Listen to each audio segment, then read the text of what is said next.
Hi hello नमस्ते। कविशाला में आप सभी का स्वागत है। टॉकिंग बुक्स में प्रयास करते हैं कि जो लेखकों की कहानियां हैं, जो किताबों की कहानियां हैं या कविताओं की कहानियां हैं, वो आप तक पहुंचा पाएं। हर किताब, हर कविता, हर कहानी के लिखने का पीछे का एक कारण होता है और उस कारण को बता पाए, साथ साथ में उस किताब, कहानी या लेखक या कविता के बारे में आपको बता पाए। तो हाल फिलहाल में कुछ वक्त पहले किताब आई है बिना कलिंग विजय के। किताब लिखी है यतीन्द्र मिश्रा ने और किताब को प्रकाशित किया है वाणी प्रकाशन ने। देश के जाने माने लेखक हैं जिन्होंने इस किताब को लिखा है। इसके पहले अलग अलग जीवनियां आपने लता मंगेशकर की या और बड़े जो भी हमारे लिए आदर्श हुए, सूत्रधार हुए, उनकी जीवनी आपने या उनकी बायोग्राफी आपने पढ़ी होगी। इनके अनुभव पढ़े होंगे, उनके साथ में किस तरीके से संगीत, किस तरीके से कहानियां, किस तरीके से कविताएं जिनको हम सुनते हैं, पढ़ते हैं, उनका साहित्य, उनका सिनेमा बना है।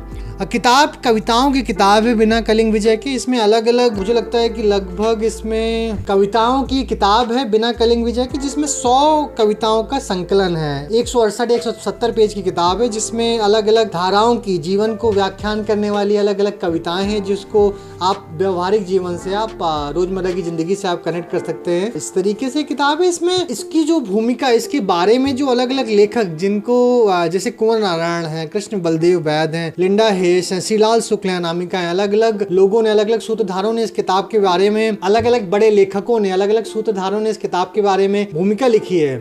श्रीलाल शुक्ल जी बोलते हैं कि यतीन्द्र की कविताएं एक ऐसा महोत्सव उद्घाटित करती हैं जिसमें सांद्रता है और कोई शोर नहीं है। संगीत लोक की दीप्तियों को पकड़ने के लिए यतीन्द्र ने कविता में जादुई तत्वों का काफी सहारा लिया है, जो कविता में नया मुहावरा आविष्कृत करने का प्रयास है। कुंवर नारायण जी बोलते हैं यतीन्द्र की कविताओं के 3 सहज वर्ग बनते हैं। कविताओं में व्यक्त यथार्थ बोध, जीवन दृष्टि या उसका दर्शन पक्ष तथा वह शिल्प जिससे कविताओं का ताना बाना बनता है। यतीन्द्र की कविताओं में जीवन तथा भाषाई संस्कारों का एक घनिष्ठ अंश है, इसलिए कविताओं में जिए हुए जीवन का एक सुखद आभास बराबर बना रहता है। यतीन्द्र की समझ आधुनिकता को भारतीयता की परंपरा और स्मृतियों से जोड़कर देखने की एक बहुआयामी कोशिश है। कृष्ण बलदेव वैद इसके किताब के बारे में लिखते हैं, यतीन्द्र मिश्र की प्रतिभा संदिग्ध है, मुझे उनकी रवानी और विविधता ने विशेष तौर पर प्रभावित किया। यतीन्द्र मिश्र की भाषा अपनी आवाज साधने के प्रयास में व्यस्त और कहीं कहीं व्यथित महसूस होती है और इसे भी मैं उनकी ईमानदारी की एक अलामत मानता हूँ। ये इस किताब के बारे में अलग अलग लोगों ने, जो हमारे सूत्रधार हुए हैं, सूत्रधार हैं कविताओं के, कहानियों के, किताबों के, उन्होंने किताब की भूमिका लिखी है। इस किताब में 100 कविताएं हैं। एक कविता है जो मुझे बड़ी पसंद आ रही थी किताब में जब पढ़ रहा था। जंगली नदी एक जंगली नदी बहती है मेरे सपनों में, बरसात छोड़ विशेष दिनों में सूख जाया करती है। एक उम्र के बाद आत्मीय दिनों के स्मरण पलते हैं सपनों में, धीरे धीरे स्मरण ही बसते हैं, आत्मीय दिन छूट जाया करते हैं। एक कविता है 98 पेज पर, 98 पेज पर है। एक दिन चोर आएगा लूटने तुम्हारी होशियारी, उस समय सचेत नहीं रह पाएगा शहर में कोई, वह ले जाएगा होशियारी और मक्कारी की संदूकची में, सालों साल छुपाया तुम्हारा सारा सामान। चोर पछताएगा अगर नहीं पाएगा मक्कारी का कोई इंतजाम, उस दिन बेबस, उदासी और खाली हाथ पकड़ा जाएगा, वह ढूंढ ही नहीं पाएगा चालाकी से लकदक कहाँ रखा है। बिका हुआ ईमान, ईमानदारी की बरसों पुरानी गठरी वो छोड़ जाएगा, उस उम्मीद के साथ कभी तो हाथ आएगी उसकी होशियारी, जिसे साध कर तुम पहुंचे ऊंचे आसमान।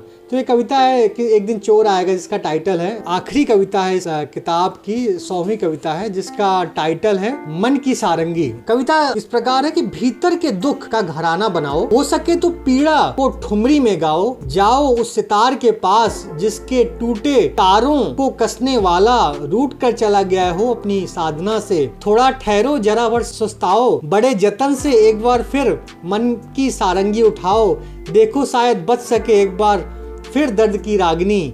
हो सके तो बचाओ भीतर रिश्ते दुख को, भले ही उसे ठुमरी के नए चलन पे गाओ। मन की सारंगी, भीतर के दुख का घराना बनाओ, हो सके तो पीड़ा को ठुमरी में गाओ। तो मन की सारंगी आखिरी पेज पर कविता है, आखिरी कविता है इस किताब की। किताब वाणी प्रकाशन ने प्रकाशित की है। किताब को लिखा है यतीन्द्र मिश्रा ने। इस किताब को पढ़िए और हमें बताइए इसकी कविताएं कैसी लगी हैं आपको, और इस तरीके की और कविताओं के लिए, किताबों के लिए, लेखकों के लिए जुड़ रही है कविशाला के साथ में। धन्यवाद।